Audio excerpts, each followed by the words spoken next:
When you drive with Uber, what moves you moves us. That's why we help drivers keep moving with support, in-app, in a local green light hub, or by phone 24/7 to help them do what matters most to them in life. What moves me? It's my daughter. She loves boxing, so I want to help her to do everything she needs to be great. Uber. What moves you moves us. Get started with support when you sign up to drive with us at uber.com/drive. Experiences driving with Uber may vary. Good evening and welcome to another edition of Money Talk with Melanie. I'm your business diva, Melanie Collette, and very excited to be with you once again. My guests this evening are Wesley Berry. He is a radio host and best-selling author. He's going to talk to us this evening about big things, have small beginnings. That's the title of his book, Learn to Play in the Big Game. And specifically, I'm going to talk to him about a couple of things. I'm going to talk to him about work-life balance, and I'm also going to talk to him about vocational school, because that's one of the things that he's done. I can't wait to talk to him this evening. Welcome to the Facey Chat, Mike Vestner, Bill Poss, Doug Poss, Gus McKay, Kenneth McClinton. Welcome to the Facey Chat. Also, I am super duper delighted that I'm going to have my brother from another mother, Mayor Timothy Donohue, with me this evening. I am so excited that I'm going to have him on. Yes, all is well, Mike Vestner. I was off today, so I am good and relaxed. I don't know where that feedback is coming from. I have to figure that out. But I'm super excited that I'm going to have him on the show this evening. I'm stoked. And I was off today. Ron Edwards, welcome. I have a brand new Ron Edwards notebook tonight, which I'm always excited about that. And as you all know, I don't listen to Ron Edwards notebook until you guys actually hear it on the air. They are always so good. So I'm excited. I'm excited about that. You have a brand new Money Talk Minute tonight as well. So it's going to be a good night. But my brother from another mother, Mayor Tim Donohue, is going to be on the second hour, and I am. We know each other way too well, but I'm excited that he's going to be on. Juanita Battle is in the Facey Chat tonight, so I'm just excited. It's going to be a good night, and I was off today, and I'm good and relaxed and wired for sound. And I just want to highlight my coffee mug, a Valentine's gift from one of my fans of the show who loves me so much that he shut down the government for me. Now that really is true love. Thank you so much for my Valentine's gift, Mr. Kevin Stuckey. I appreciate that so much. Yes, Lisa Gerald, you finally caught me live. And while I am talking about gifts, I want to thank one of my sponsors, John Campbell. Thank you so much for this lovely sponsor gift. I want to thank you for my celebration bar, John Campbell. And if you have not checked John Campbell out, he is one of my show sponsors here at Money Talk with Melanie. Check him out at Cards for Biz Now, at Cards for Biz Now. That's the number 4 BIZ now at gmail.com. Make sure you check him out.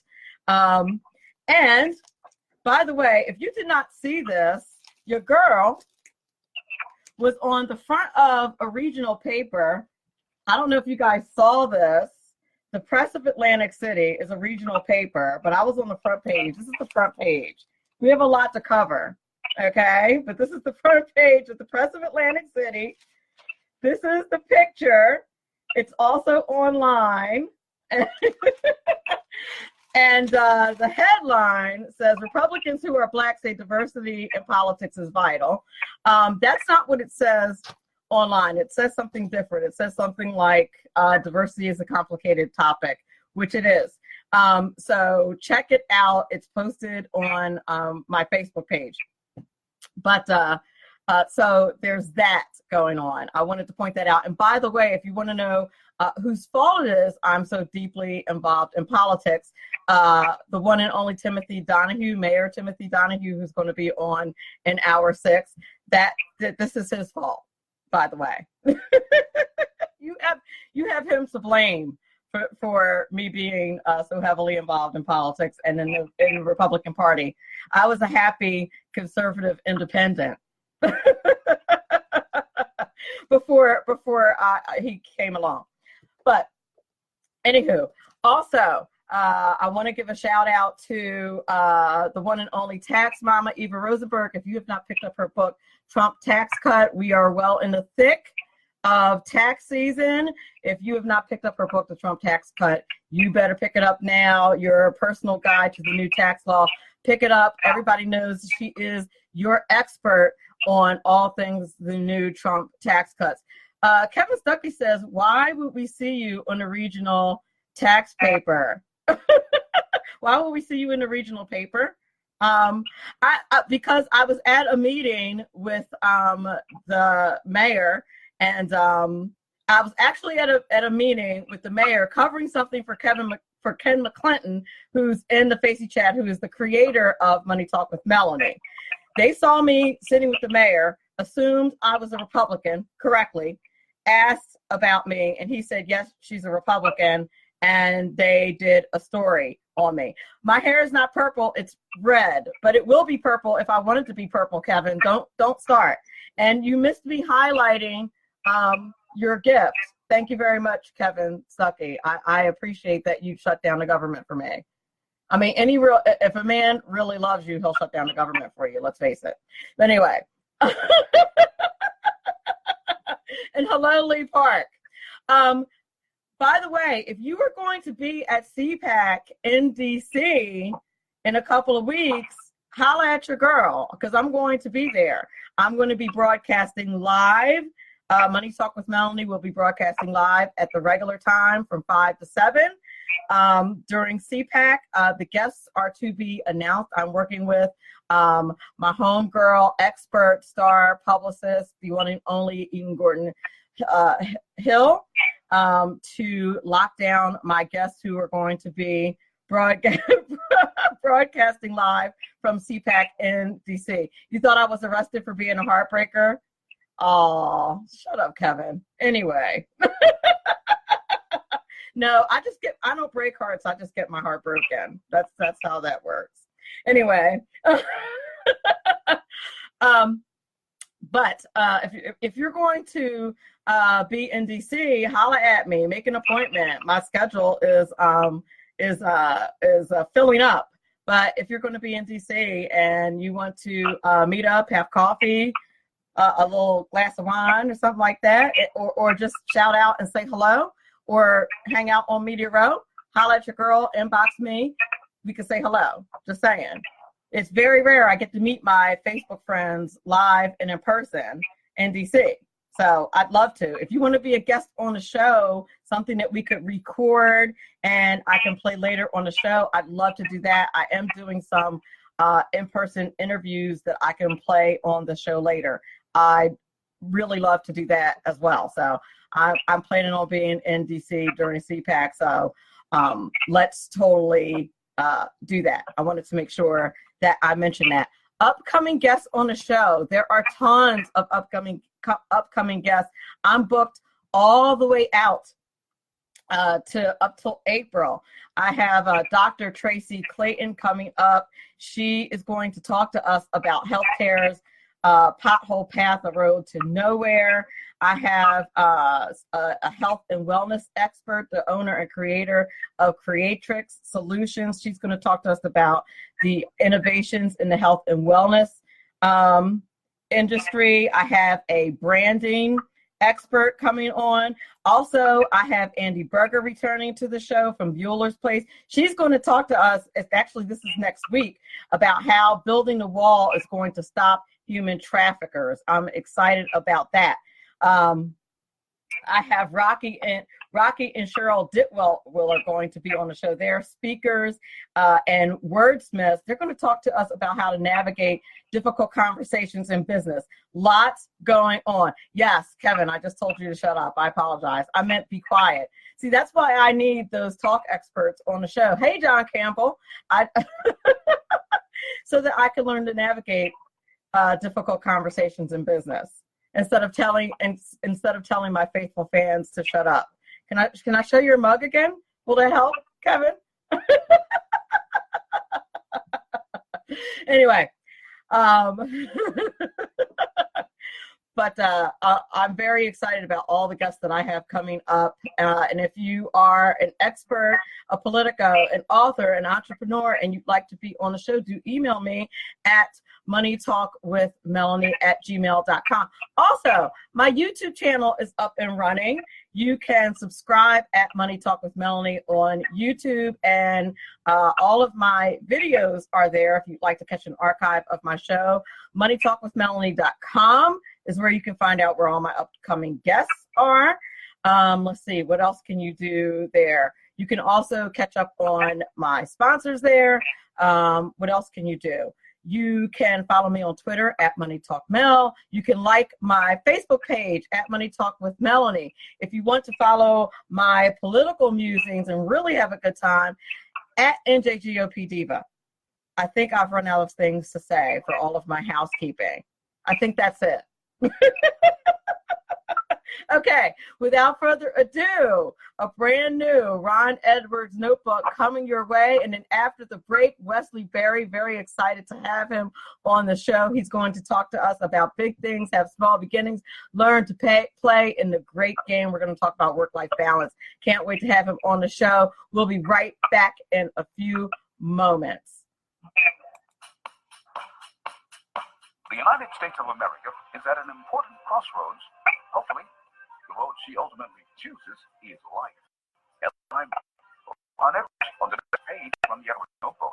The United States has been called the land of the free, home of the brave. But in order for the United States to remain free, she must once again be a nation that seeks the moral high ground, which includes providential guidance and wisdom. The unique American experiment, or constitutionally limited republic, can only remain successful as long as we strive to live by and teach our children to work and maintain our unalienable rights through proper self-governance and being ever vigilant against government efforts to thwart our liberties through indoctrination in government schools, overzealous wealth confiscation, and reestablish the traditional family as an important pillar of society. Also, America cannot expect to remain a republic of life, liberty, and the pursuit of happiness if she continues to promote the death of unborn and newborn babies. America, you are at an important crossroads. I would that you choose life. If not, forget about it. I'm Ron Edwards. Join me Fridays at 1 p.m. Pacific, 4 p.m. Eastern on AmericaMatters.us and 12 a.m. Sundays on Talk America Radio Network. Ron Edwards, the new voice of America. Sponsored by the Tri-County Liberty Coalition. Making a living can be tough these days with so many jobs going overseas. If you love numbers and puzzles and want job security, you can become a tax specialist with an amazing 6-month tax course from Tax Mama. Operate your own tax practice locally or anywhere in the world where there are American taxpayers. It's a great way to write off your trips to visit family for months at a time. Everything you need to pass the IRS 3 special enrollment examinations is included in this course. Visit irsexams.school. And if you need more than 6 months, that's okay. Take your time. You're in the course until you pass the exams or until you unsubscribe and reject Tax Mama's emails.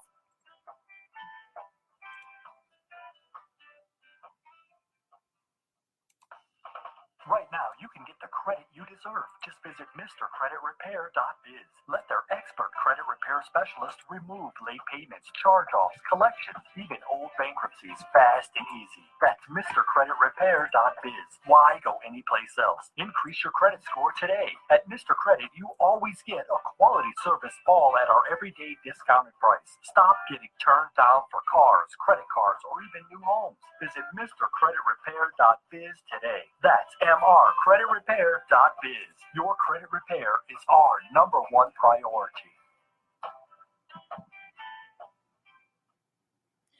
We're back. You're listening to Money Talk with Melanie. I'm your business diva, Melanie Collette. A little bit about my next guest, who is the one and only Mr. Wesley Berry.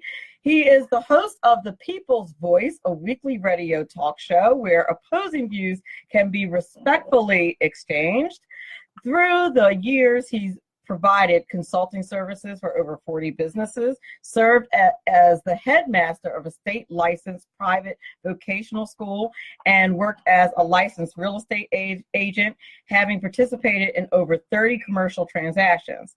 He's collaborated on designing sets for both ABC and CBS television shows, has appeared as a guest on several talk shows, and has been interviewed countless times by broadcast and print media.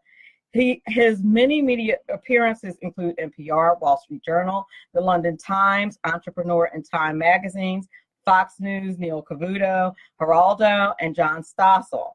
He has received many honors and awards and holds memberships in several organizations and sits on various boards. And he's very active in the Freemasons. And without further ado, Wesley Berry, how are you this evening? Great. How are you? I'm fantastic. Welcome to the show. Is there anything that I left out that you'd like my audience to know? Only that I spent a lot of time in New Jersey when I was young. Oh, really? You poor thing. You have my condolences. Oh, New Jersey. I just don't know about living here. I spent a lot of time in Thames River. Oh, yes. And that was quite a while ago. But I'm Indeed. very glad to be with you today. And I'm excited about a lot of things, but I am really excited about my new book that's out, Big Things Have Small Beginnings, because it's been getting really nice reviews, and it's been on the top of the bestseller list at Amazon since the 1st of December when we released it. But it's interesting to hear that so many people really need to understand how important it is to take care of those little things along the way so that the big things can happen. Indeed, indeed. And what are some of those little things? I find that very interesting, that premise very interesting. Well, you know what? One of my favorite parts has to do with, people have wishes, and people give wishes a bad rap, but, almost every idea or every adventure starts with just it being a wish. And sometimes all you have to do is take that wish and write it down to change it from this floaty thing into a real goal.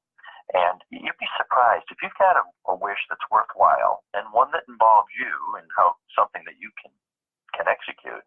You write it down on a little piece of paper, a little card, fold it up and put it in your wallet.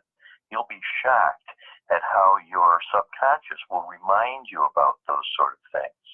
It's like when you get a new car and all of a sudden you start seeing that same car everywhere, the same color, the same brand. You never saw it before. Well, that's your subconscious when it hasn't been given a little bit of a job to do.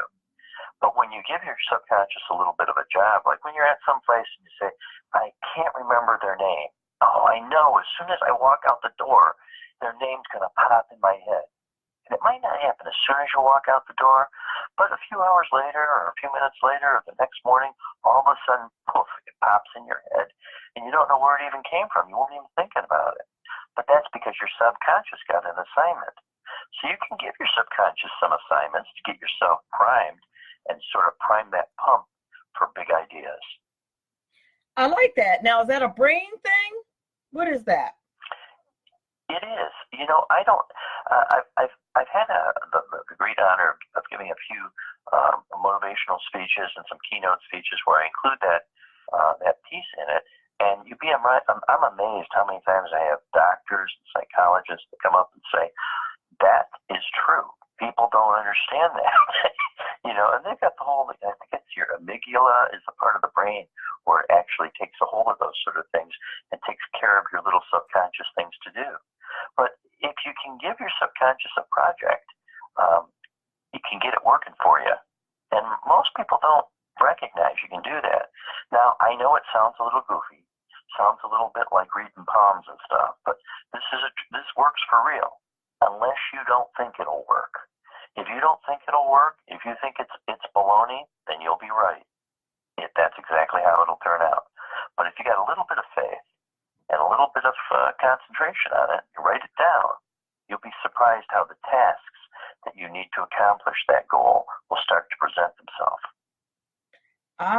Okay. So you do really have to believe that it will work in order for it to work. if you go out there and you say, I know I can't hit the ball, you're not going to hit the ball, right? And you might not always hit the ball, even if you know that you can hit the ball. But I'll tell you something. If you ever play golf and you see a bunch of water over there and you say, I won't go in the water, I won't go in the water, I won't go in the water, you hit the ball, it goes in the water. So, you got to be careful what you think, But it does make a big difference, and you can really get things done that way. Now, I hear that all the time. People call that the law of attraction. That's right. Is that what you call it? Well, there are people who refer to it as that, and there's a great book out there called The Secret that I can't remember who wrote it right now that goes into that in quite a bit of detail, and it really does work that way, but it only works that way if you really want it to, and if you're really going to apply it. There's a lot of other things in my book, but that's like 5 pages, but it's really something that I'm surprised most people don't know how important it is to think positive and how detrimental it can be to think negatively. And it's not even thinking I'm going to go in the water. It's just thinking about the water that gets you there. But it's true. There's a lot of things that people need. Mm-hmm. It's true. Now, I always think of these things in the context of a spiritual thing. As a Christian, I always think that these are like remanufactured, like people stole them from the scriptures and just rebranded them. Like, I think it's Matthew 7:7. Seek and you shall find, knock and it'll be open, right? To receive, or something along that line. Yes. And that's the exact same thing. Yes. That was my father's favorite passage. When I was talking with my pastor many years ago about it, and of course he said to me, Wes, you should read the rest of chapter 7. It's got other good stuff in it too. So yeah, you have to have some faith. You got to have a little faith in something, and it almost doesn't matter what. But if you don't have any faith in anything, you're not going to get anywhere. And here's the thing about that is really crazy that people don't get, that you don't necessarily, and this is called like the universal law, that people don't understand. People who are not Christians don't understand that you don't necessarily, in order for the laws to work, you don't have to be a Christian, because it's the law. Right. You don't have to. All it has to. In fact, it's a lot of the way prayer works. Even. Yep. Is because if the focus of your thoughts are on something, but you're not looking for the solution. You're just focusing your thoughts on it, and then your thoughts get to pass it over to your subconscious, which will kick it around, and he'll keep his eye open for that Nissan that goes by that you just bought, because you never saw those cars before. But when you don't give it anything to do, it does that. Or when you say, I know I was supposed to get something at the grocery store. I can't remember what it is. I know as soon as I get home, I'm going to remember what it was. This is driving me crazy. Well, you know what? When you get home, your subconscious will kick it out for you, just like that person's name. And, these are valuable things. They're really things that they don't teach you in school. And, formal education is very important, and you should get as much of it as you can. But you have to get an education in the world, too, about other things and how things work. And I'm telling you, if you think you're going to have trouble, you think you're going to have problems, if you think it isn't going to work, you'll be right. And there's just no getting around that. It's hard to explain to someone who isn't willing to accept it. But you know what? Accept it, run with it. You'll be surprised, and you'll be very pleasantly surprised. It's just like when people think that it's the worst thing that could happen to them. You know what? You won't know for 4 or 5 years if whatever that was the worst thing or the best thing. I got divorced from my first marriage, and I thought it was the worst thing that could have happened to me. Turned out to be the best thing. I wouldn't have my 4 wonderful sons and my wonderful wife right now in my life. I probably wouldn't have that English bulldog in my life either. That I could probably do without. But, it's thinking the right way. I got to think that dog's going to be good to me tomorrow. You do. Now, I really want to talk to you about work-life balance. with the advent of technology, this is very difficult. You're speaking to a woman who has, let's see, 6 email boxes. I have a political have box. I have one for each job. I have one for the show. I have I have a personal email box. Right. Currently, I believe I have 3,500, and this is with emails, and this is with, vetting them out. This is with having an app that weeds, filters like the most important emails. A good friend of mine told me many years ago that it doesn't matter how many children you have, they take all you have. So if you have one kid, he takes everything. If you've got 10 kids, they take everything. They can't take more than everything. And that's the problem with technology. We let it take everything. You really have to try to live in day-tight compartments where you have a portion of your day for your vocation, a portion of your day for rest and refreshment, and a portion of your day for your family or for your friends or do something good in the community. And it's just like when you come back from a vacation. You're always much more productive than you are before you went. Now, I don't really understand that one very well, but I know that it works. And it's the same way with this stuff. If you take that break from it, when you come back to it, you're much more productive. So, it's about time, but it's also about the type of time that you spend on it. And you can wind up spending the same, less time and getting more done if you've got a fresh mind when you go to it. But, the bigger thing is with a family, you only have so many years when your kids are young enough that they'll go on vacation with you. And if you don't take advantage of those opportunities in those years to spend the time with them, to make those memories, boy, that's something you got to do. So it's in the daily methods as well, but it's also in what time it is of your life and when you have to make sure you're spending the time on the right things. That's true. Now, I find that is hard to do as a single person with no kids and no husband. Mm-hmm. I never know what balance is.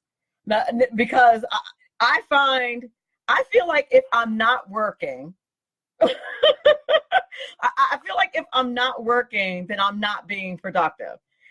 Well, you're the one who started the spiritual conversation. So can you start with just one day a week, maybe Sunday, where you leave work alone? Well, that would be a good start, and it's worked out for a lot of people for a long time. So, you'll come back healthier on Monday, I swear, if you take Sunday off. Off? I mean, I go to church on Sunday. So Sunday morning, I'm off. I know, it's hard. And then I'm back on the grind by Sunday afternoon.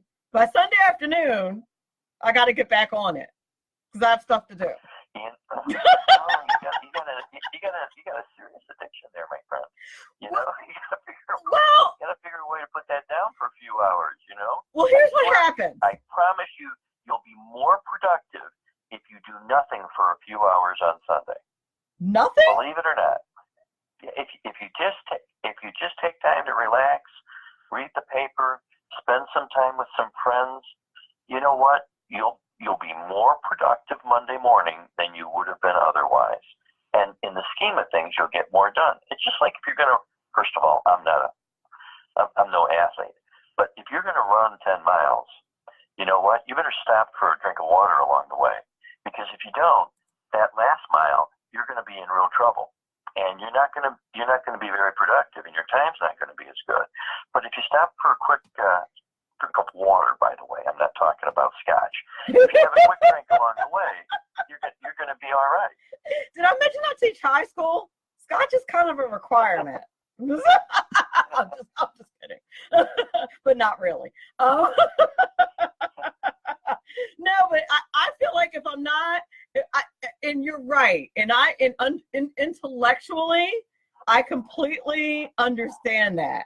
But I feel like if I'm not working all the time, and if the work piles up, then I'll be more stressed.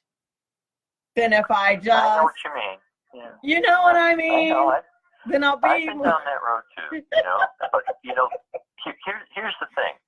Some people work so much that they relax while they're working that it's almost like a hobby their working is. And if you have that sort of approach to it at some time, then it's a little bit different. But if it's always stress, I've done that. Well, yeah. You can't get anything done. I can't get anything done that way, Because work is almost like, I mean, for me, work is that's just life. Like, when you're an entrepreneur,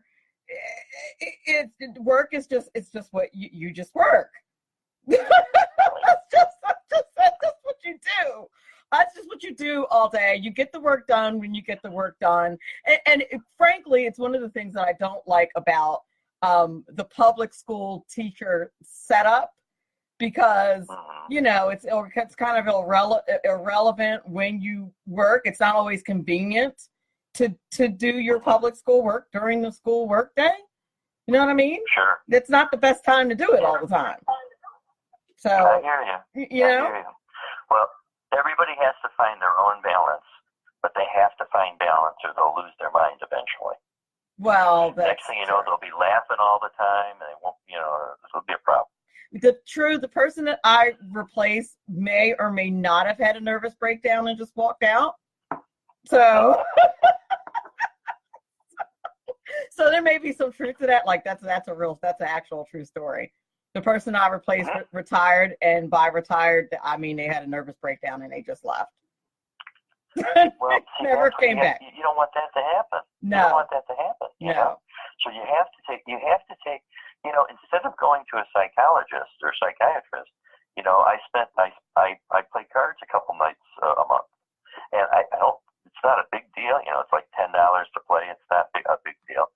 But I play poker with these guys. I lose every time, and I have a good time doing it. And when I come home, I'm happy. When I get up the next day, I'm refreshed, and I'm back in the swing of things.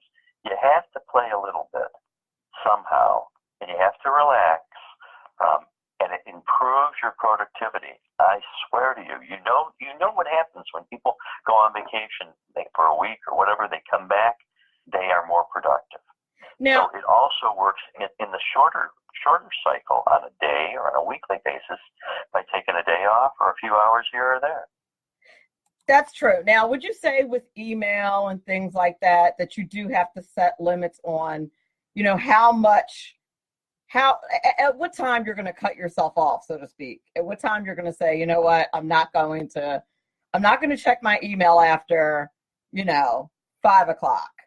Teachers, for example, get off work at, 2:30, 3:00. Maybe you say, I'm not going to check my email after 5. I'm not going to, they pile up, they can pile up on you if you don't, I don't know. I find. I set my phone, I don't know what it's called, but on my phone I set a thing that I don't get any messages after 7:00 at night. And I don't get any phone calls unless it's from family after 7:00 at night. And unless the same person tries to call me twice. If they try to call me twice, then I get it. But that's, you have to find ways to isolate yourself. Boundaries. You set boundaries. Right. Nothing wrong with boundaries. Yeah. Your notifications. That's what you do. Your notifications. Right. I don't like stress. I try to eliminate my stress during the day. I try to keep a cycle of even, I have an even tone all the time. Like I'd rather have even all the time rather than have periodic periods of stress. I know that's an unrealistic expectation, but that's my goal. Well, you gotta start somewhere. You have to start somewhere with it. But, right. Your physical health and your mental health is, if you don't take care of your physical health and your mental health, then your business is going to be sick. Your job is going to be sick. And you don't want that to happen. So you have to find a way to find the balance and still understand that it doesn't mean, I'm not going to do anything. It just means that when you get back to it, you're going to have an expectation that you're going to be able to breeze through stuff.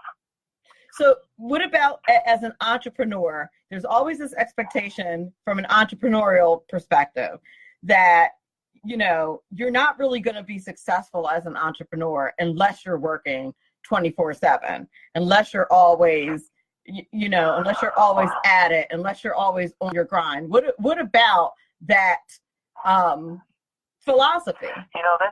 It's not untrue, but it's not true. I started in business with a small business that was doing about $60,000 in sales a year. And when I got done, I sold it a few years ago. It was doing $60 million a year. And for the first, probably 10 years, at 10:30 every day, I took the dog out and back and played with the dog for a half hour. And, because it was a natural time when things were going to slow down a little bit. And taking that little bit of a break, I came back in, I got more done. So you have to take care of yourself. And I was working 7 days a week, and I couldn't even count how many hours. But there were times along the way where I would go for a walk around the block, because if you don't produce, you don't get things done. So, just like, you got to sit down for a meal, and that's not always eat while you're standing up walking around. It's easy to do that, but you can't do it all the time. You won't be productive. You'll hurt your business if you don't find ways to recuperate along the way. Okay, that makes a lot of sense. Okay, you're listening to Money Talk with Melanie. I'm your business diva, Melanie Collette.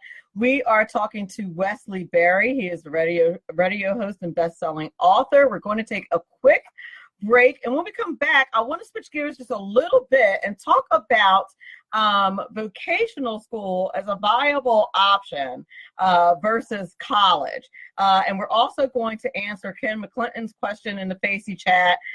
He has a question for our guest. We'll be back in a couple of minutes. Welcome to this week's Money Talk Minute. I'm your business diva, Melanie Collette. This week, we talk 3 kinds of damage your home insurance won't cover. One of those kinds of home damage involve earth movements like sinkholes, earthquakes, and things like that. Quiet as it's kept, things like that are typically not covered by a regular home insurance policy. You need an extra rider for something like that. Another type of damage your regular home insurance doesn't cover are things like floods from torrential rains or a dam break or something like that. Finally, if you have long-term damage from a leak or any type of internal flooding from mold, your home insurance typically won't cover that. Again, you need a special kind of policy if your home is susceptible to any kind of damage. So you need to be careful. Make sure you're not in a flood zone. If you are, then make sure that you have an extra policy to cover any kind of damage like that. And that's this week's Money Talk Minute. I'm your business diva, Melanie Collette. Remember, Money Talk with Melanie airs every Friday, 5 p.m. East, 4 p.m. West, and 2 p.m. Mountain Time on SHR Media and streaming live on Facebook. Making a living can be tough these days with so many jobs going overseas. If you love numbers and puzzles and want job security, you can become a tax specialist with an amazing 6-month tax course from Tax Mama. Operate your own tax practice locally or anywhere in the world where there are American taxpayers. It's a great way to write off your trips to visit family for months at a time. Everything you need to pass the IRS 3 special enrollment examinations is included in this course. Visit irsexams.school, and if you need more than 6 months, that's okay. Take your time. You're in the course until you pass the exams or until you unsubscribe and reject Tax Mama's emails.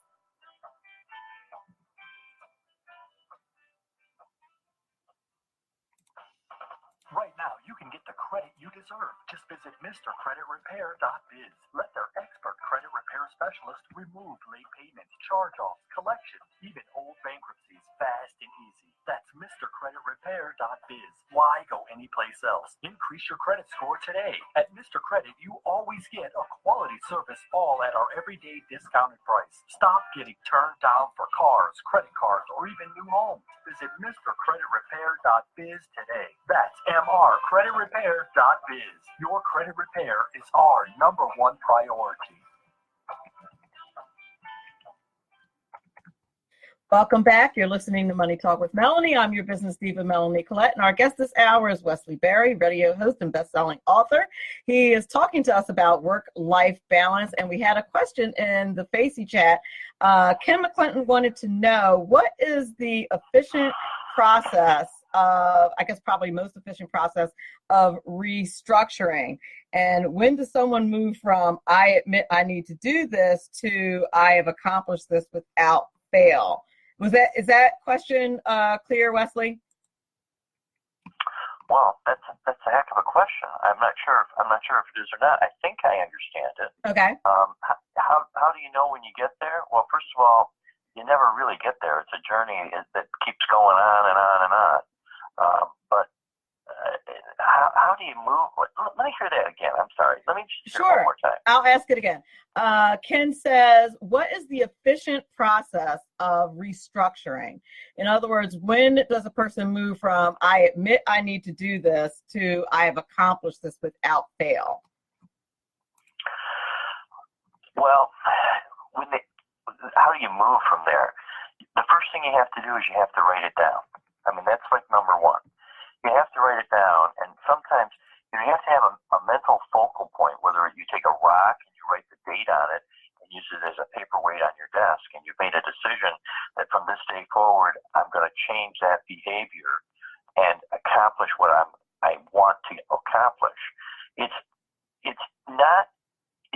takes usually 21 days from the time if you want to change an actual behavior. So it's hard work. And if you want to change, like, the way you think about something, or the way you handle something, or the way you treat people, you have to really concentrate on it real hard for that 21 days. And if you do it successfully during that time, usually it'll stick. But, it's hard to say when you can make the decision that you've accomplished it. You have to have confidence, but you also can't have arrogance. So it's difficult sometimes to get the right balance between the two. I would say that when other people recognize that you've accomplished it, that's when you've accomplished it. And until then, you're still working on it. Ah, that's a really good answer. I don't know if Ken's going to be able to handle that one. I'm just kidding. Ken is my former boss. So that's... Uh-oh. I don't know. He might be my boss again. I don't know. We're working together at CPAC in a couple of weeks. So it's going to be, that's why I didn't reveal that before you answered the question intentionally. I'm very slick that way. You like that? Yeah, well, that's good. Yes. That sounds like that's going to be a big opportunity for you. Have you been at CPAC before? I have been at CPAC before. I've worked with Ken at CPAC before. And I am actually very, very grateful that Ken included me in this upcoming project that we're working on together at CPAC. It's very exciting. It's going to be a good thing, actually. Wow, that's exciting. Yes, Ken is another big brother of mine. God has blessed me with several, and Ken is just another one. Yes. So everybody has to have those big brothers or mentors. Sometimes they come in your life and they stay for a long time. Sometimes they breeze in and out. But those mentorship relationships are critical in a successful enterprise of any type. Indeed. And for some reason, God has seen to it that I have many who look over me and try to guide the wild that is Melanie.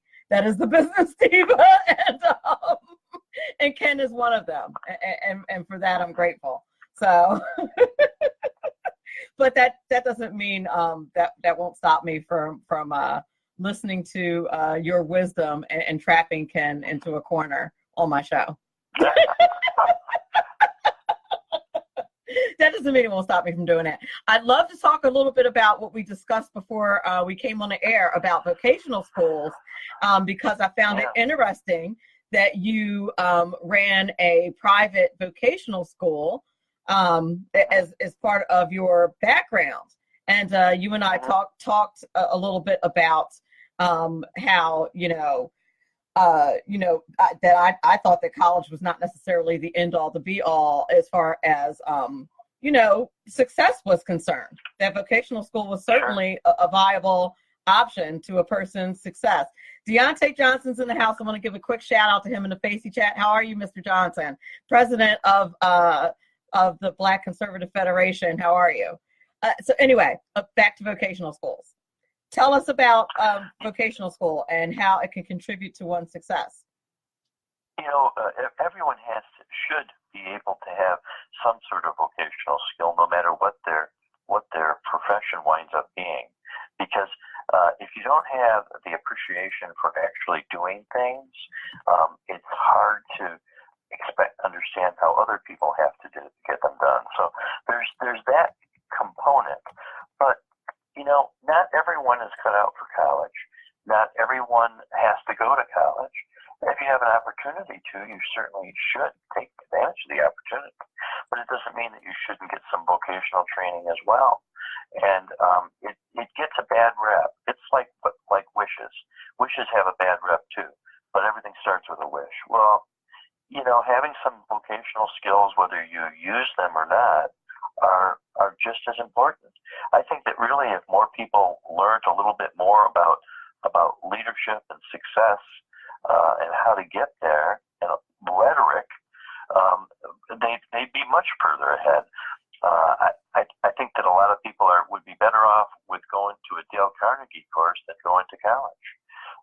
But you need to get what you need, and everybody has different requirements. Indeed.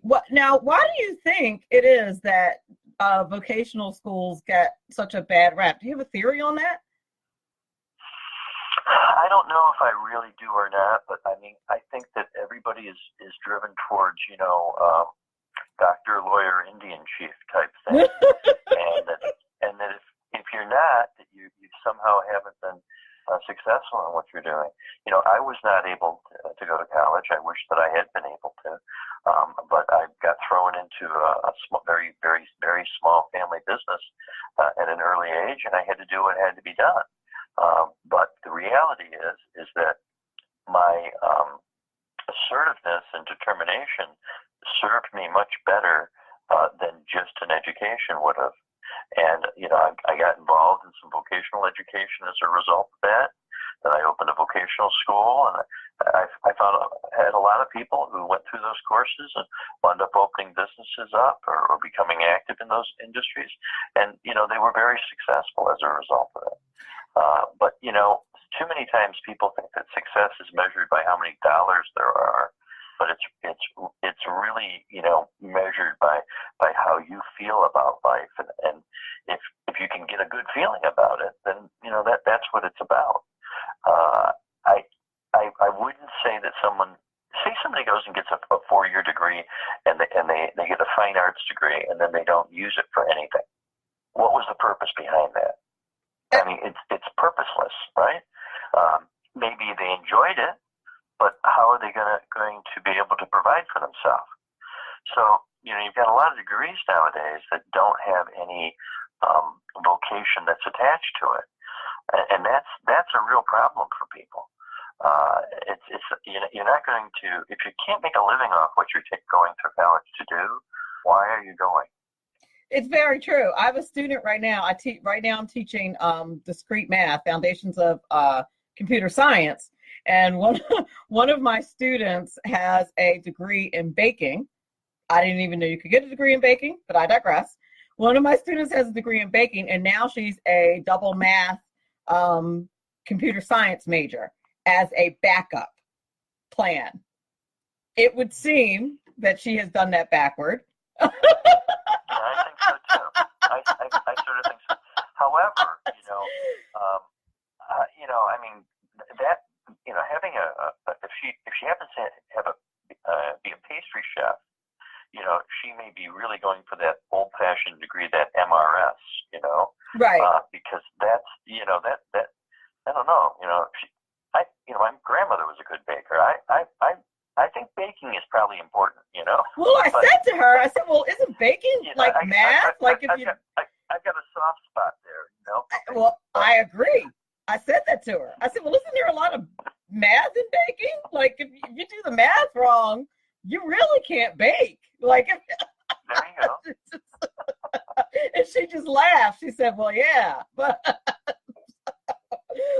I couldn't believe she had a baking degree, and she's now a double. She's like, I just really like computers too, and so she's a double math. I had an awful lot of people who worked for me who had lots of different degrees, and they weren't using any of them at the time.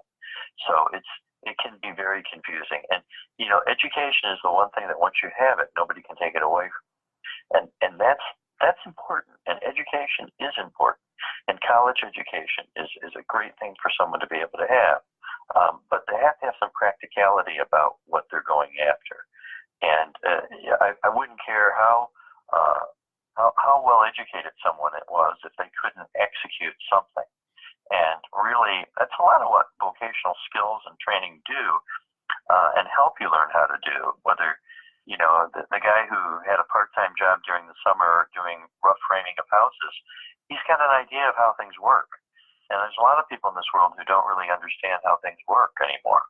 It's true. It's true. And it would just seem to me that electricity is going to be around for a while. Like welding is going to be around for a while. Plumbing, things that are going to be around for a good while. Like there's no end in sight to any of these areas of our lives. So why would we discourage kids from going into these areas, these vocational areas? I don't understand. And now there's a shortage of people in these vocational areas. Nursing, same thing. Like these are vocational areas where now there are shortages because in public education, we've been discouraging kids from going into these areas, and it does not make any sense whatsoever that we've been doing that.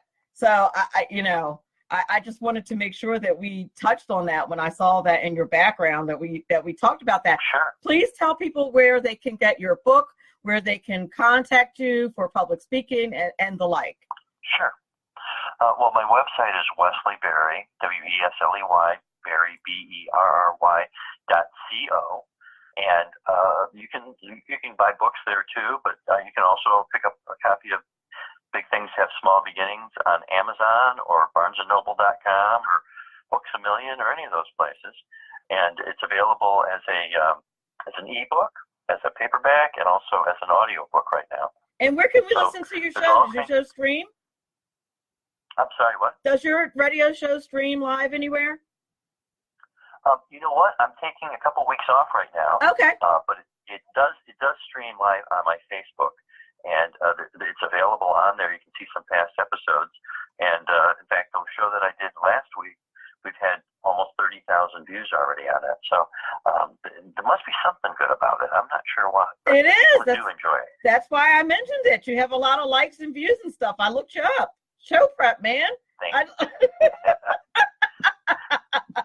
I did. That's why I mentioned it. So I wanted to make sure that I include my audience in on it, and I will definitely post a link to it when I post the podcast, and I'll tag you. Oh, that's great. That's great. I appreciate it very much. I certainly will. Thank you so much for being on the show today. You did a fantastic job. Very beneficial to my audience. I can tell by all the activity here in the stream that my audience enjoys you as well. Many great, fantastic comments. Thank you so much for being on the show today. I hope you'll come back.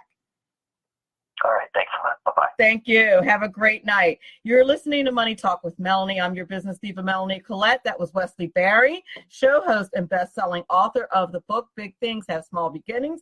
Learn to play in the great game.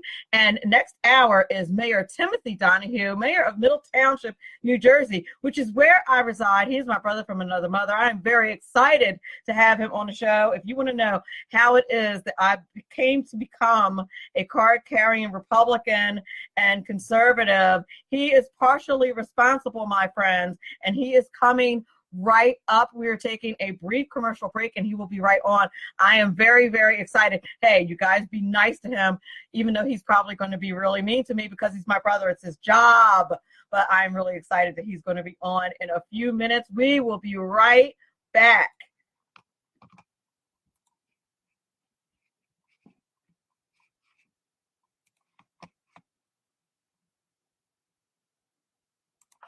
Making a living can be tough these days with so many jobs going overseas. If you love numbers and puzzles and want job security, you can become a tax specialist with an amazing 6-month tax course from Tax Mama. Operate your own tax practice locally or anywhere in the world where there are American taxpayers. It's a great way to write off your trips to visit family for months at a time. Everything you need to pass the IRS 3 special enrollment examinations is included in this course. Visit irsexams.school. And if you need more than 6 months, that's okay. Take your time. You're in the course until you pass the exams or until you unsubscribe and reject Tax Mama's emails.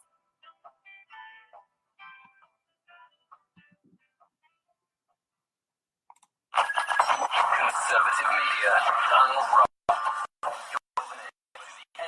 Media Network. Hey, this is Michael Wright. And I'm Shannon Wright. Join us for the Midway with Shannon and Mike, Monday through Thursday, from 7 to 9 a.m., right here on SHR Media. Why are they joining us? For fun things like sports, politics, Oh, maybe some news and entertainment? and all kinds of other things. Money and recipes and events? All kinds of stuff. Yeah, so join us Monday through Thursday, 7 to 9 a.m. here on shrmedia.com.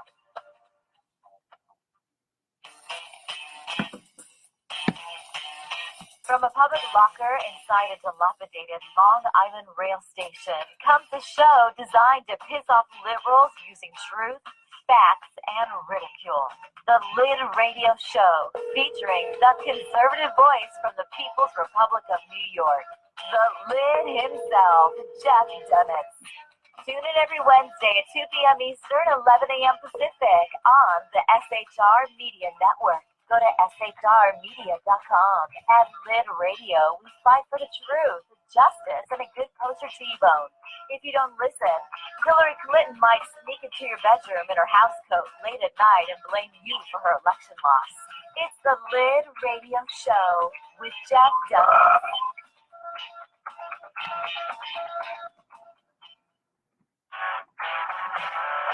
Hey girls, Carry Girl Gear is here. More and more women every day are concealed carrying, participating in competitive shooting, and getting firearms training. It's not a boys' club anymore, and we don't have to shop in their stores anymore either. Finally, a cool and unique clothing line just for women. Dope tees and hats for the patriotic concealed carry and 2A girl. So what are you waiting for? Go check out carrygirlgear.com today. It's your business diva here, Melanie Collette. I am inviting you to a front row seat as I discuss some of the most intriguing details of wealth and finance with today's movers and shakers in the world of business. Listen in and discover financial truths on a global, domestic, and household scale. Uncover topics that will impact your wallet today and in the future. Money Talk with Melanie airs Monday through Friday, 5 p.m. East, 2 p.m. West, right here on SHR Media and High Plains Pundit Talk Radio. You can't afford to miss it.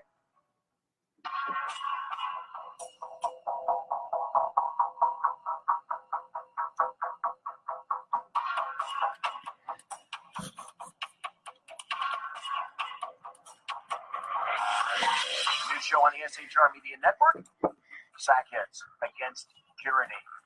On shrmedia.com. Go there quick like a bunny, 11 p.m. Eastern, 8 p.m. Pacific every Wednesday. Live and direct on the SHR Media Network.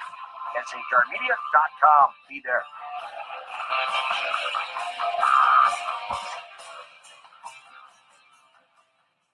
For 50 years, I've seen the American people blinded by corrupt politicians, lapdog media, and deceptive Islam.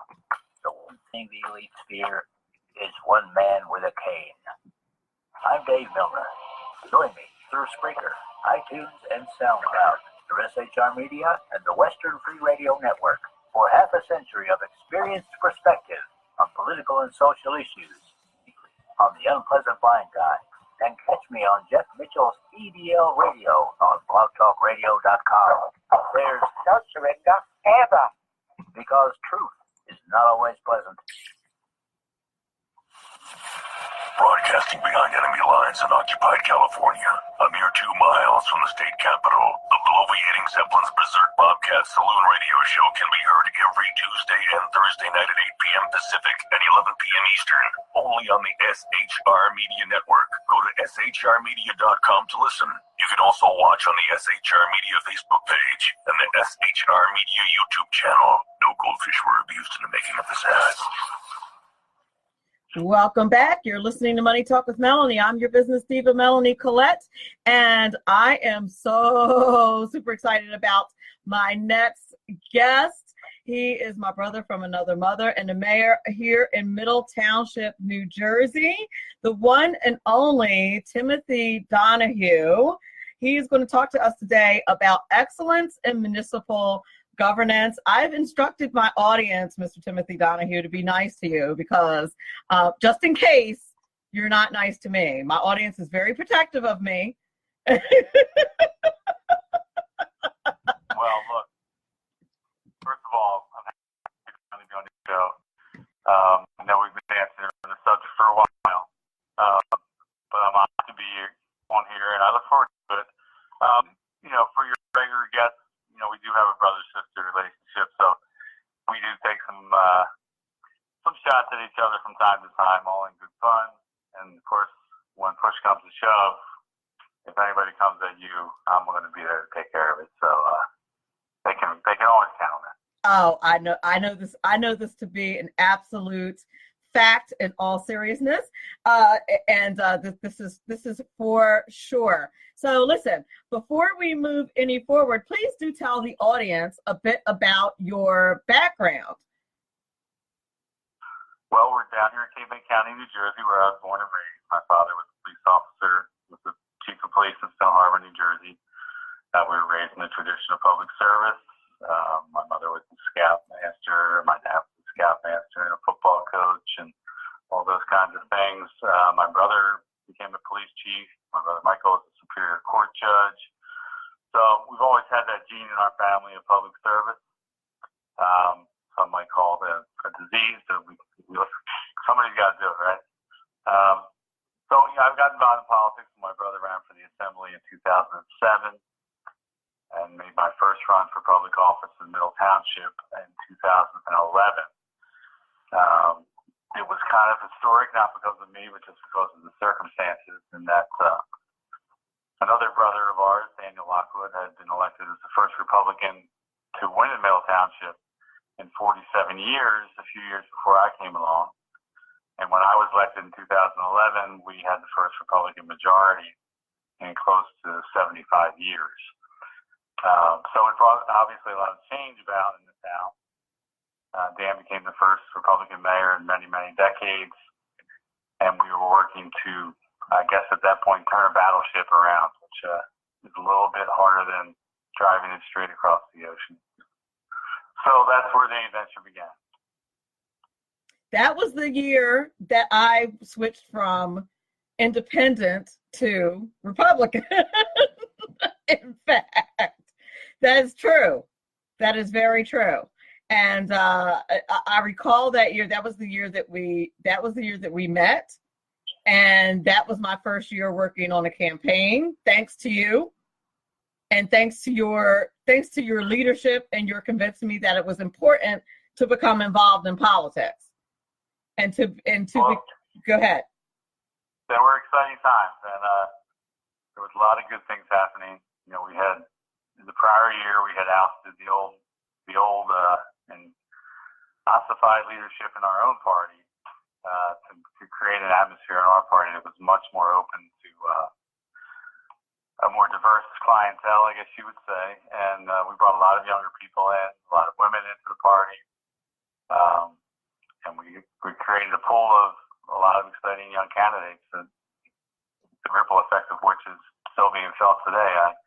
I think of Eric Simonson in Lower Township, the mayor there, who got involved about the same time I did and is now running for the state assembly. So I was an independent until 2007 when my brother ran. I always kept considered myself more of a conservative than a Republican. And I think I'm challenged some days to put that R behind my name, especially in the state of New Jersey, and when I see what happens in Washington with this ridiculous spending bill that was just passed today. Agreed, and I just said that on a radio hit just last night, that I find myself having to remind myself when I'm at Republican events and things like that I'm with Republicans and not conservatives. That that there's a marked difference between Republicans and conservatives, that they're two different things, but that the Republican Party is the one that most closely aligns our beliefs. I mean, what are we going to do? Vote Democrat? You mean? Well, that's the world we live in is a two-party system. I often have this conversation with people that you have to pick a side in the political system that we have. Your party and the whole campaign and elections are the vehicle to gain the ability to govern. Hopefully, once you get in office, you can put as much of that aside as you possibly can. But you do have to pick a party if you want to be successful in politics. The third party rail just is not successful. Maybe it will be someday if enough people get fed up. But you do have to pick a party, and like you just said, my views certainly align much more with the Republican platform than the Democrat, especially today's Democratic Party, which has swerved, been totally taken over by the radical left. But at the local level, I think that once you use that conduit to get into office, it becomes a lot less about ideological political views and more about just doing good work. Indeed. And why is it that the municipal government is important to us as individuals? Why would you say that how your municipal government operates should be important to us as individuals, even more so than your state government or your federal government? Why should we be concerned about how our municipal government operates? Well, it's ironic because most people know who the president is, but most of them don't know who the people are that are elected in their own town. They look at the big picture, they look at what happens in Washington and what they see on the news every night, and they think that's what controls their lives. But the decisions that are made in their own backyard, and they should see when they get their property tax bill every year, are much more impactful on their lives on a day-to-day basis. I think in municipal government, it's about accountability. I mean, we live in a town here where we're about 19,000 people. Having been in office for 8 years, I've met a lot of those people. I'm knocking a lot of their doors. They know where I live. They know where to find me. They know the promises I made and how I've tried to keep those promises. And if they want to call me and test, they can come to a public meeting and look me in the eye, and I need to be there to respond to them. So I think the further away from home you get, the less that accountability is there, the more of a buffer there is between the people and their elected representatives. I frankly have been approached about running for higher office, and I really don't have a desire. Why would I want to go to Trenton and be in a super minority with basically no power in one of the most corrupt state capitals in the country, when I could be here in an elected body of 3 people, with a lot more say in the future of this town and a lot more accountability to the people that elected me. It's true. Tim Donohue, guys, is the real deal. I mean, if you want to you want to know someone who will be chastising me in a couple of weeks for being in Washington, he will. He'll say to me, "Why are you in D.C. when things are going on in Middle Township? What are you doing? What are you doing for Middle Township when things are going on in D.C.?" He's the real deal who cares about what is going on in his hometown. And it's one of the things that I really indeed admire about him. And it's not that I don't care about what goes on in in my hometown, but it's one of the things that I truly admire about him. And when you live in a municipality like ours, he's very right that everything reflects on you. Everybody knows each other here. I mean, everyone does. I mean, isn't that true, Tim? Well, it's kind of a paradox, because I remember the first time I ran, and you think you know a lot of people, and then you suddenly look at the voter roll of 12,000 voters, and you're like, wow, I don't know anybody. But over a period of 8 years, I think you learn to know the people that care, the people that are involved, the people that step up, that are the people that drive the town. I mean, there are the vast majority of people, if we have a high turnout election, 55, 60% of the voters come out. True. So there's 40% of those voters that really don't pay attention. I mean, they'll certainly gripe about the things that they gripe about, which they always have a right to do, but it's important to identify and engage with the people that are interested, and you learn to know those people. You get to know people and the level of integrity that they have, and then you try to coalesce the energy of those people and bring good people together to do good work.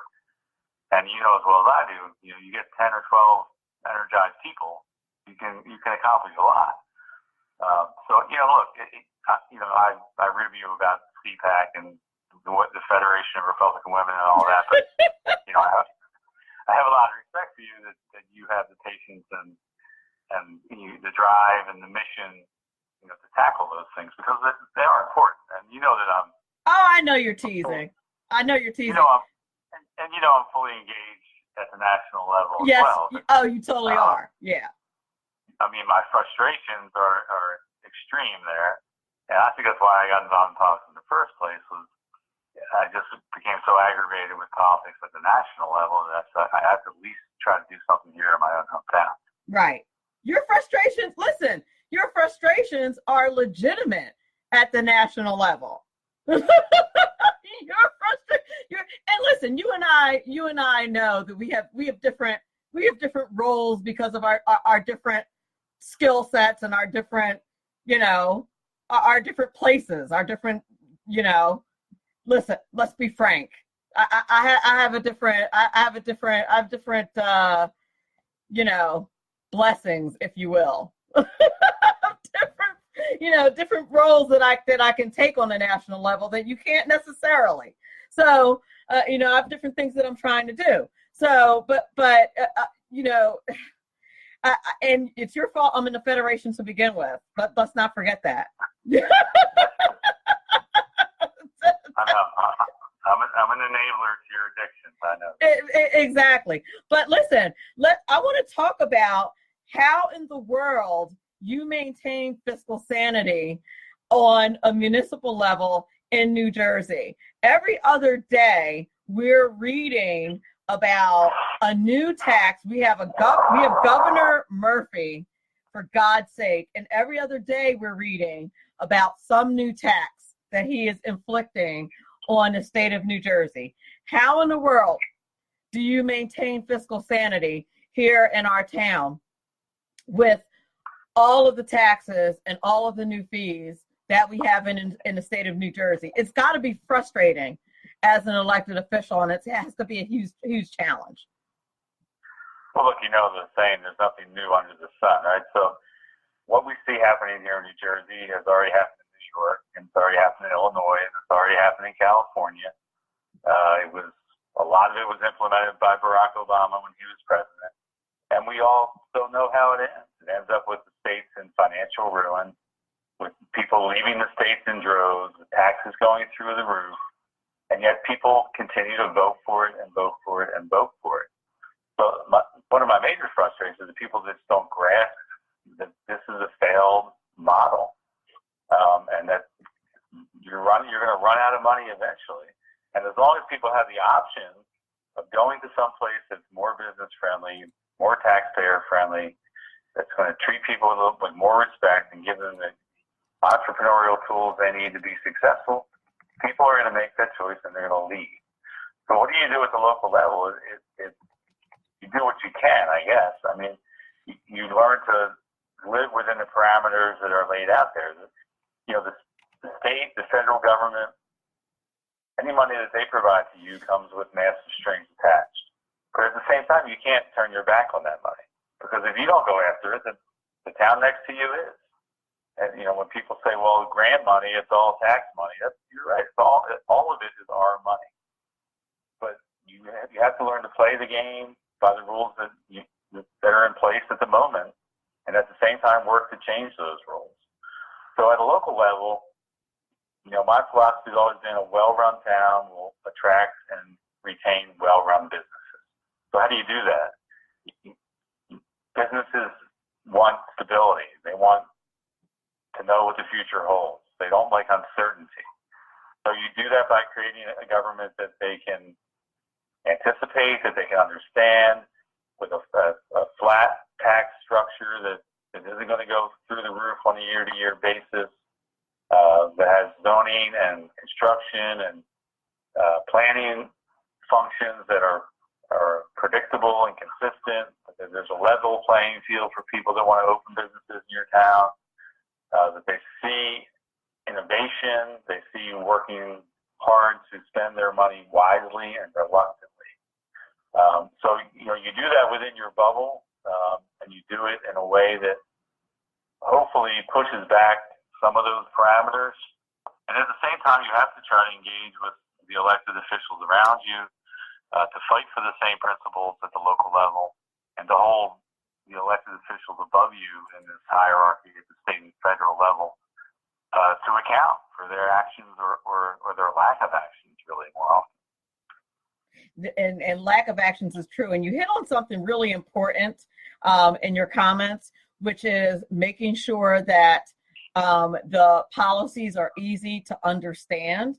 And I know that, and you and I have talked about this, usually post some meeting that we've attended, that a lot of the voters at large and constituents don't understand the policies that are in place.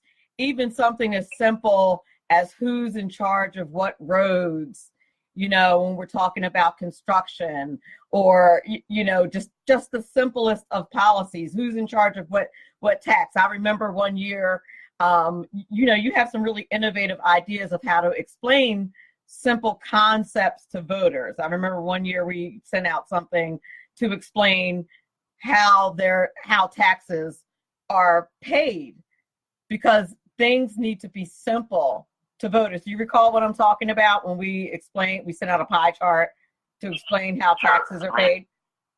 Go ahead. People live in the town, and so everything within that town is our responsibility, right? You're the mayor, you're the elected official, this is our town, so if I have a problem, I'm bringing it to you, which that's a fully understandable position. And of course, you only wish you had the power that people think you had to wave the magic wand and make everything all better. Right. But we're a town of 73 square miles. We're the 8th largest municipality in New Jersey, and we border, I think, 7 or 8 different towns in our county. We have major state highways. We have the Garden State Parkway passes through here. We have multiple county roads. We have our own roads. But people only want to come to one person when that goes down, if something goes down in their neighborhood, and that's their mayor or their elected official. And that's fine, but people need sometimes to understand the limits of your power and the importance of working in coordination with all those other jurisdictions that are in your municipality. So as a municipality, we're the collecting authority for all the taxes in our town. We collect upwards of $49, $50 million a year in taxes from our residents. Yet only about 26% of that is actually the municipal levy that funds local government. You know well that over 53% of it is the school tax, the county tax, the library tax, the fire district, an open space fund. All of that is collected by Middle Township. So when somebody gets their tax bill, it says Middle Township on it. They're opening it up, they're looking at the bill and saying, my God, my taxes are out of control. And my taxes went up. I thought Tim Donohue told me that my taxes weren't going up this year. So, for 5 consecutive years, we didn't raise the municipal tax rate. But at the same time, all those other jurisdictions did, and people's tax bills went up. So, a lot of people would come to you, lied to me. You said you weren't going to raise my taxes. I said, I only control 25% of your taxes, my friend. And they have not gone up in 5 years. And, we did do a big pie chart to explain that. Some people get it. Some people just throw it away. But, that's on us. Our job is to educate the voter. And the better job we have of doing that, the more time we can spend getting a good message out versus trying to backfill and explain our actions to people that they don't understand. So that's why public relations and public communication is so Indeed. And I think that that's one of the things when you have honest elected officials that actually want their constituents to know what's going on. I think that's the mark of an honest municipal official. I think that's a good best practice and excellence in governance, quite frankly. And I think, the dishonest, and if I might throw a little shade toward the liberals' way, I think they revel in voters not knowing what's going on with their government. I think you know what I mean? Well, it depends on the story you're trying to tell. I think the liberal progressive story, if they told the truth, AKA some of these newer elected members of Congress who are basically just being truthful about the intentions of their party. The only difference between AOC and Nancy Pelosi is, that now Cortez has no filter. And, Nancy Pelosi believes all the same things. Chuck Schumer believes all the same things. They just know that they can't say that out loud to the American people. So if you can't win on an honest message, then you have to be dishonest. And I think that's the biggest problem the progressive movement has.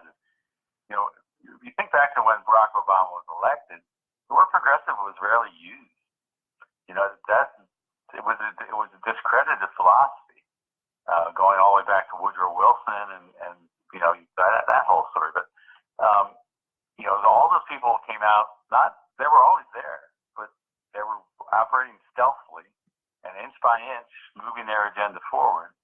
And now they don't have any fear of repercussions. They believe that the whole country is on their side. When I believe it's maybe 20-25% of people that actually support that kind of agenda. But the mass media obscures and obstructs and distorts all that.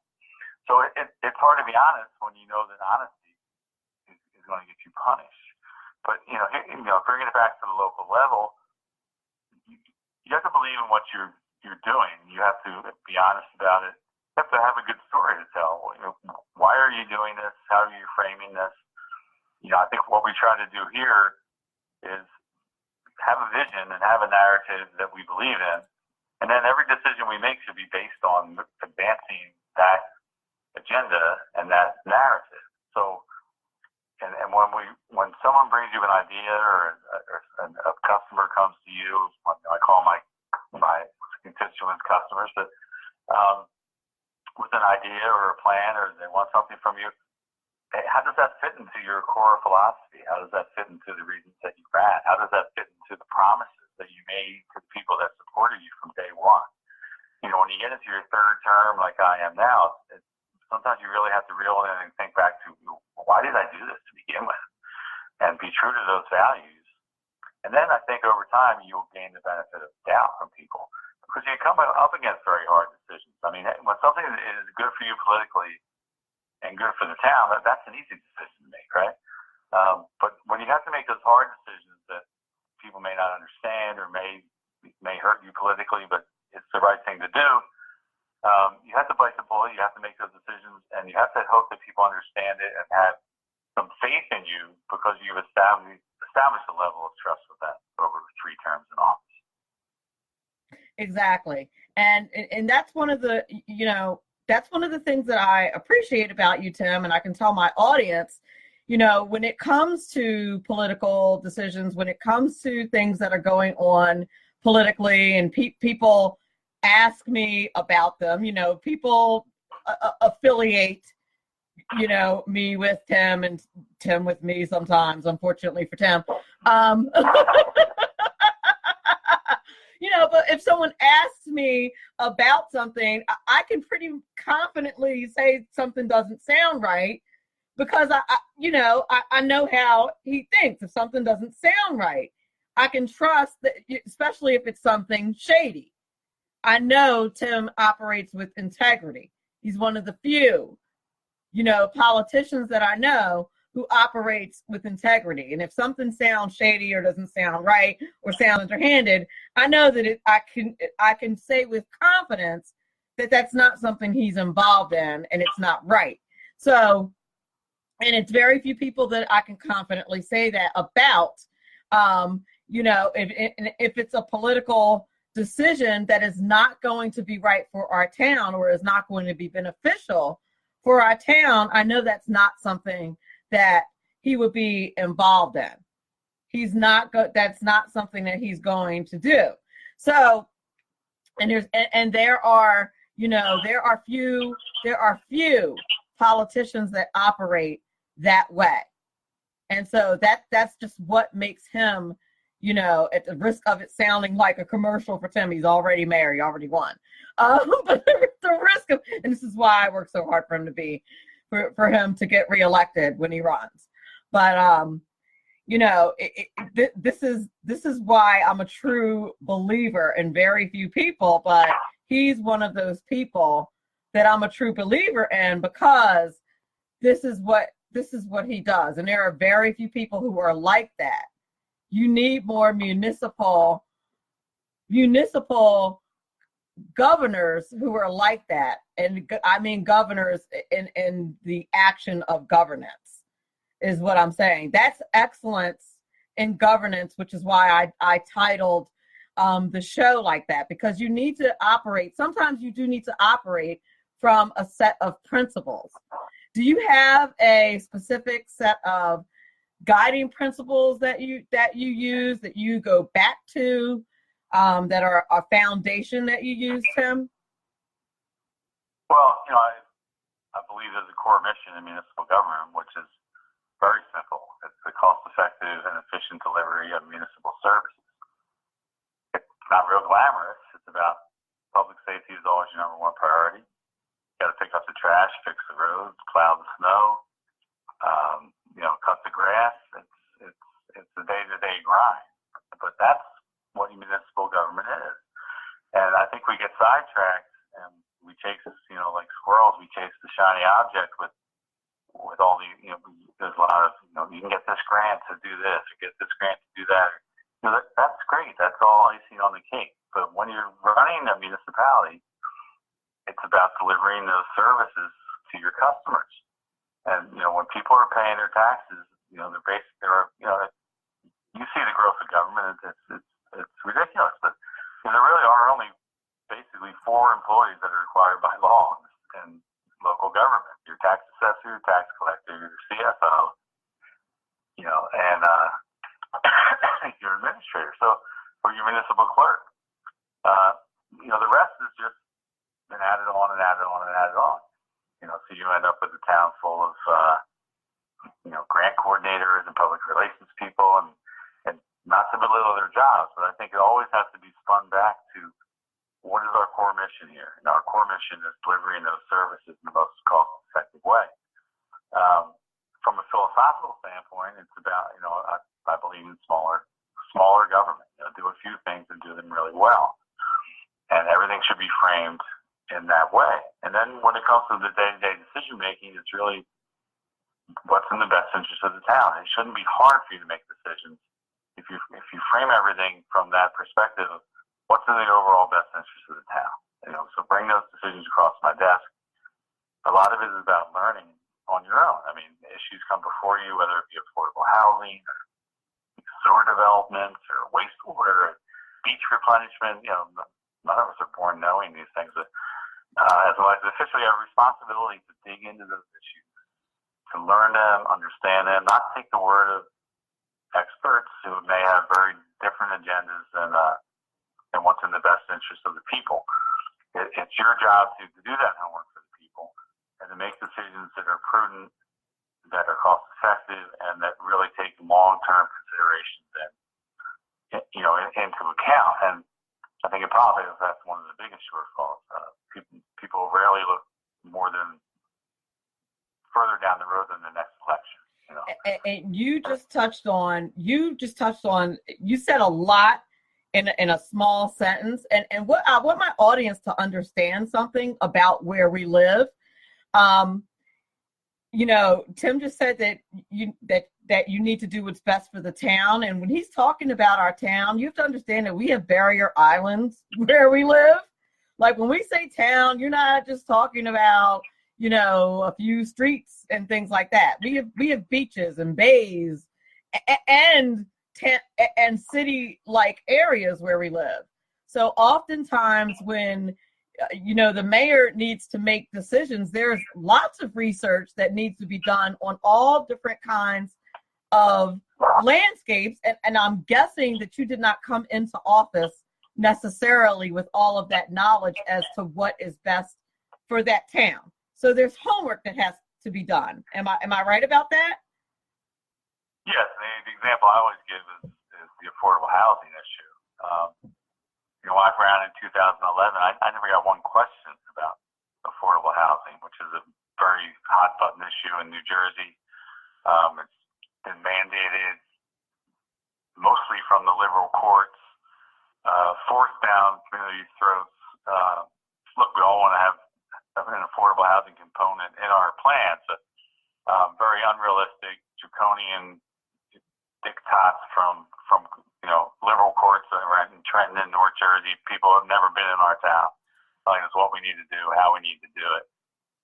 So when I was elected in 2011, suddenly in 2012 there was a mandate we had to formalize all these affordable housing plans by July of 2012, or the state would come and seize all the money that we had in our affordable housing trust fund, which was quite a considerable amount in Mill Township.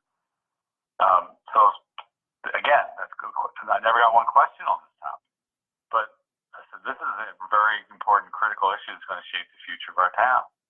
And I hate to say it, but I'm probably an expert on it now, as much as I didn't want to be. But there were decisions that had to be made in a short period of time, and there was many competing interests. There were many consultants and lawyers and advocacy groups involved, all telling different stories. And I think it's incumbent upon you as elected officials to sift through all that, to do your homework, so that when the deadline comes and you're up there having to make that final vote, that you're confident in it. And when people in the audience are challenging your decisions and questioning the calls that you're making, that you're confident in the argument that you're making at a meeting, and that you're confident it is the right thing to do. And and that comes with maturity in office. And when I walk into a public meeting now, there's a whole bunch of people there, and other people are like, "Oh my God, what's going on?" I'm like, "Hey, here we go. Let's go. This is democracy in action." Because I'm confident that I've done my homework and that I understand the issues, and I'm far from perfect, but I know that I at least can inform people that are in the audience, and hopefully I learn something from them in the process. That's how the whole thing is supposed to work. Indeed, and that's exactly it. And I'm not completely sure that that voters at large completely understand or appreciate what really good governance, what excellence in governance really means, and all that is involved. Now, I put in the, I posted in the Facey chat. I was explaining in the Facey chat. I don't know if you saw it. I was trying to help the audience to appreciate, and some of the people in the Facey chat, our landscape. And I said that I live 5 minutes from like 3 beaches, and that I live near wetlands, and that there's some cityscape. I was trying to explain and how complex the housing issue, why the housing issue was so complex for us. We had the EPA on our behinds because of the housing issue. We live in a resort area, so we had people who did not want the housing here because of that. Plus we have wetlands, plus we have beaches, plus we have pinelands, plus we had the EPA. Like it was a mess. It was crazy. So we live in a town of, like I said, 73 square miles. Over 50% of our town is already preserved open space. Right. The town goes back as a whaling and farming community in the 1600s. It was formalized and incorporated in 1798. But in the state of New Jersey, which we all know is the most densely populated state in the country, our town has some of the most highest potential for development. Let's put it that way. We have a lot of areas that could still be built on. So when the state looks at your affordable housing obligation, they look at the potential growth in your town and what percentage of that growth should be seen as affordable housing. So Middle Township has been, struck through the courts with very high obligations under this formula, insanely high, ridiculously high. And we pushed back and we used the funds that we had, and we learned from all our experiences, and we came up with a plan that we built some very successful affordable housing developments, which I totally believe are an asset to our community. The people thought would become ghettos and whatever, but that the proof is certainly not there that has happened. No. But it's a microcosm of coming back to how we have to deal with the federal and state government, how the mandates that they force upon us impact our daily lives, and you can either throw your hands up and say we're at their mercy, or you can try to be as creative as possible within the existing framework to develop your town, to promote your town, to keep the costs of government in your own town as low as you can, because Middle Township is a good example. We're losing, I believe, over $1.3 million in state funding for our schools over the next few years. So where is that money going to come from? Obviously, unless we lay off a bunch of teachers, the property taxes are going to be affected because of what's happening at the state level. And certainly, the state is not cutting taxes. I believe there's going to be more money for education than there was before. Where's it all going? Because it's not coming to Middle Township. So those decisions made far away have a huge impact on our town. And as we look at our total property tax bill, we can only inevitably assume that our local taxes are going to go up to make up for those decisions that are made in Trenton. So it puts an even harder burden and a larger onus on us to try to control what spending we can, so that people aren't just getting crushed. It all comes back to making our town livable, affordable, making a place where people want to open a business, where kids getting out of college want to stay here and see a future here. Huge challenge, because you're trying to buck a trend in our state that is moving in the completely opposite direction. It's true. John Campbell in the Facebook chat says we're painting a wonderful picture of our town and he'd love to come visit. He wants to know if we have any golf courses. As a matter of fact, we do. Look, we have a lot of challenges in our town, but this is an amazing place. It is. I have to admit, we have fun here. I've been here all my life, and unlike many people here, I haven't moved away, and I've lived in other places. And I came back. All my family's here. I come from a large family. Most of them still live in this area. We have a tremendous tourist economy. We live 5 miles from the beach, a couple miles from the Delaware Bay. We're half an hour from Atlantic City. We're an hour and 5 minutes from Philadelphia. I like to say we're Middle Township, and we're in the middle of it all. Right? That's true. So there are a lot of great reasons to come here. There's great reasons to live here. But the challenge always in the tourist economy is to develop, good quality year-round employment that provides the benefits and the accoutrements and the potential for growth and development that attracts people and makes people want to stay here, raise a family here, see a future for their kids here. And then that's been the challenge here for a long time. And we don't give up on that fight. We certainly, I think for a long time, Middle Township didn't want to embrace itself as a tourist community. We're sort of, we're the mainland. We're the year-round town.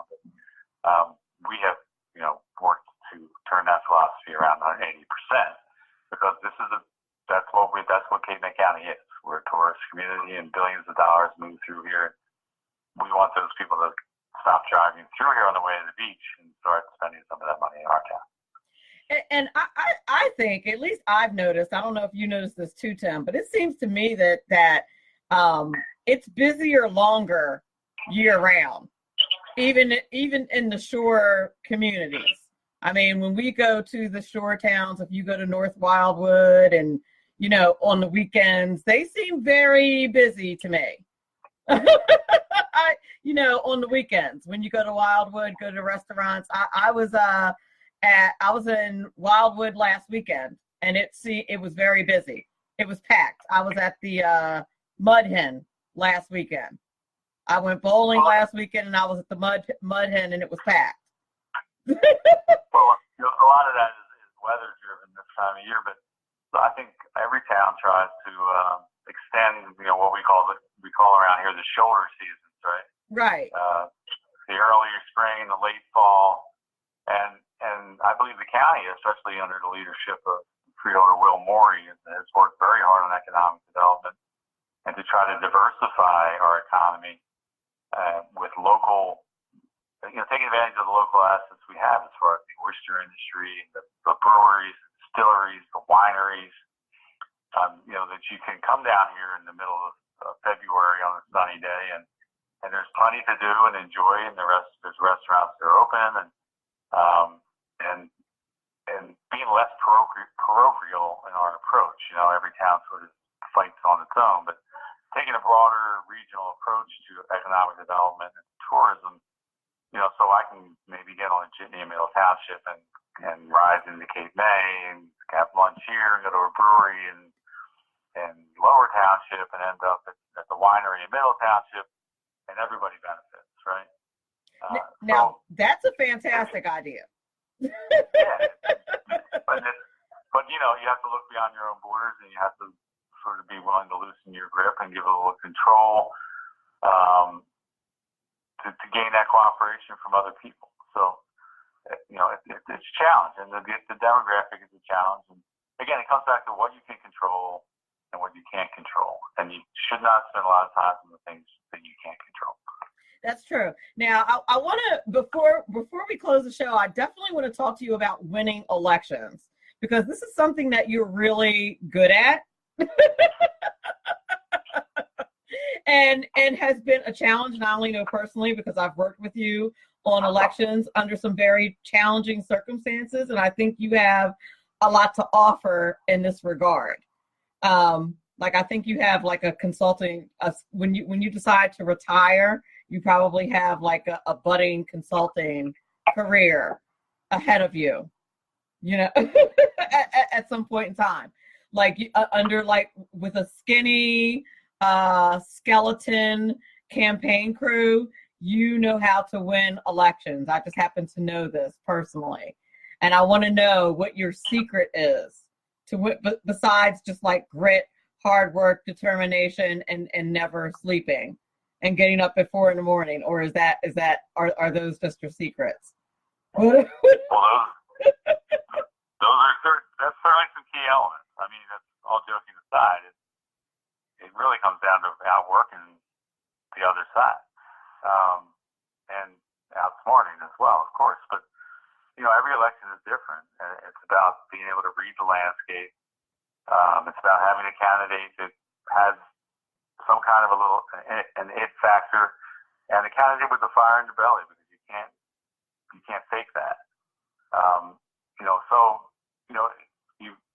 You learn by doing, right? So in Middle Township, I've been involved. This will be my 10th year that I've either been the candidate or the campaign manager for whoever is running. And we've been 6-3 in those elections, and the town is basically a 50-50 town. A town that was ruled by the Democratic Party for nearly close to a century without interruption. Winning is contagious. When you win, people tend to want to come to your side. People always, victory has many fathers, and defeat is an orphan, or however that I mangled that saying. But you get my point. I got your point. Right. You've been through those wars with me, and you're right. If you have 5 or 6 people working together and working your butts off with a good message and a good candidate, anything is possible. But every campaign is different. But the key to me is communication and controlling the message. We've been very good at sort of setting the tone, keeping our opponents on the defensive, timing our initiatives well, understanding what's happening on the ground. Every campaign changes as you go along, and I think those last 6 weeks is so crucial to have your money to have your people, to have your call center, to have everything in place, and then to be really nimble in those last 4 to 5 weeks to respond to conditions on the ground and always stay out ahead of driving that message and keeping your opponent on the defensive. I think it's really what won us the election last year. People tend to get lazy. They take a lot for granted. So, you know, a crusty old freeholder once told me there's only 2 ways to run, and that's either unopposed or scared. Yep. So, you know, if you're in a contested election, you take nothing for granted. You spend every penny that you raise. You make every phone call you can make until 8 o'clock when the polls close. And then the chips fall where they may. And look, a lot of it is beyond your control when it comes to the ballot and who else is on the ballot and, you know, and the national wave election and things like that. So oftentimes you just get swept up in the chaos. But, you know, in the local election, it really comes down to, you know, here it's been, you know, with 12,000 registered voters, most elections are decided by, you know, 1 to 200 votes. So all that voter contact counts, and in the end, it's just about working harder and being smarter. Oh gosh, that is so true. Somebody in the Facey chat wanted to know how our Marine didn't beat Bob Menendez. Do you do you want to answer? Do you want to touch that? Or what was it? Somebody wanted to know how our Marine did not beat Bob Menendez. If you don't want to touch it, I will. No, I'm glad to touch it. Look, you're in New Jersey. There's a voter disadvantage of 600,000. There are 600,000 more registered Democrats than there are registered Republicans in the state of New Jersey. And in the end, Bob Hughes ran an amazing campaign. He ran a great campaign. He did. He ran with high integrity. Met him personally several times. He's involved for all the right reasons. He had great people working for him. He drove a great message from day one. He was focused. He was disciplined. He just got grinded up by the New Jersey Democrat machine. And it's very, very hard to overcome that obstacle.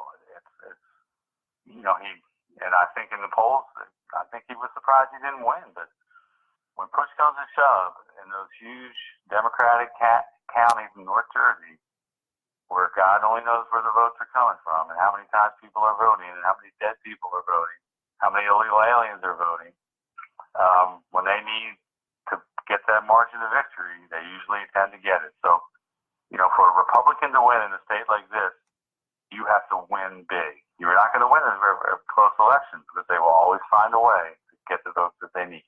That's true. In my opinion, that's why he lost. That's true, but I also think a couple of things worked against him. He did not take a position on Kavanaugh when that whole thing went down. Even though he supported Trump financially, he did not support him vocally. He also did not take a position on life, which, you know, I'm big pro-life, so that's one of the first things I checked on his website. He didn't take a position. I think that hurt him personally. I could be wrong, but that's just my opinion. And I think all of those things hurt him. He didn't, you know, Kavanaugh was getting ground up, and he chose not to pick a spot, and I think it hurt him. Those points are very legitimate. Yeah. And there's another old crusty politician saying is, you know, pick a side. If you walk down the middle of the street, you're just going to hit by cars coming in both directions, right? Right. But it's really tough in New Jersey because you like I said, you have that 600,000.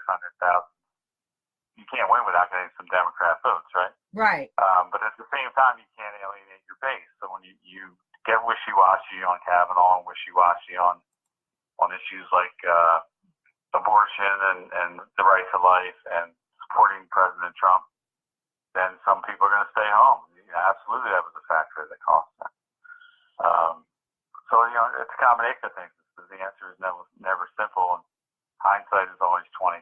So I'm sure in his mind, and people were telling him that, you know, you got to trend to the middle. To bring those independents and Democrats over. The trade-off is he lost enthusiasm in his own base, and certainly was a factor in his defeat. Yeah, I thought he was a great candidate, but that part, that I sat in on a women's panel for him, and that part I was a little disappointed, but I was like, he's not a conservative, he's a Republican, so I understood it. But when the Kavanaugh thing broke out and he didn't take a position, I was like, I thought that was a mistake. So, but I was like, go ahead. I'm sorry. It's frustrating to me as an elected official and as somebody who's been involved in a lot of campaigns, and to look at people on the right who are, look, I respect principle, and I share a lot of your same principles when it comes to the right to life and all that kind of stuff. But you got to look at both candidates. What are your options? I mean, to say I'm not going to vote because Bob Hugin is wishy-washy on the right to life. Well, then you're basically casting a vote for a pedophile, in my opinion. Oh, I agree. I voted for him. I voted for him, but I voted for Bob. Right. But, when people take such a puritanical approach to their vote, and some people are one-issue voters. I get that, and the right to life is a huge issue. But when ultimately you're enabling Bob Menendez to return to Washington, what's the point? Right. What are we really trying to achieve here? Right. It's a statistical vote for Bob Menendez. It's the same thing with people who didn't vote for Donald Trump or didn't vote at all. I'm like, it's a statistical vote for Hillary. What are you doing? It's a stupid theory. Well, listen, thank you so much for coming on the show. I'm so glad I finally got you on the show. Very beneficial to my audience. The audience in the Facey chat is fired up. I'm sure I'm going to have tons and tons of downloads. I will be sure to tag you so you can spread it all around. Thank you so very much for coming on. Very informative. And I thank you. I'm appreciative. It was a delight, as always. Well, there's a lot of fun, Mel, and you've been there for this whole crazy ride with me. So it means a lot to, look, we can talk about this for hours, and we get a couple cocktails, and we can go for a couple more hours. For sure. It was a great hour, and I look forward to coming back. Absolutely. Sure will. And Dave Milner, the Unpleasant Blind Guy, says, great guest again. He is a fantastic guest. I absolutely adore Timothy Donohue. He is my brother from another mother. I'm so glad I finally got him on the show. I want to thank everybody in the Facey chat, everybody out there in SHR Media Land, Wesley Berry, Timothy Donohue, everybody who is listening via iTunes and any other media platform. Thank you so much. I want to thank my sponsors, John Campbell, Robert Houston, Eva Rosenberg. Thank you so much for supporting Money Talk with Melanie. And remember, everyone, all of this is very important because after all, it's your money. Have a great weekend. It's Karen's birthday. She's got a mariachi band, a fire breather, and even a magician. Is this your card? The one thing she doesn't have is a birthday treat as unique as she is. At Edible Arrangements, we think it's time to reimagine the way we birthday. That's why we're introducing new birthday arrangements, platters, and more. Packed with fresh fruit and indulgent chocolate, these festive creations will brighten your birthday more than cake and candles ever could. Place your order by calling or visiting your local Edible today.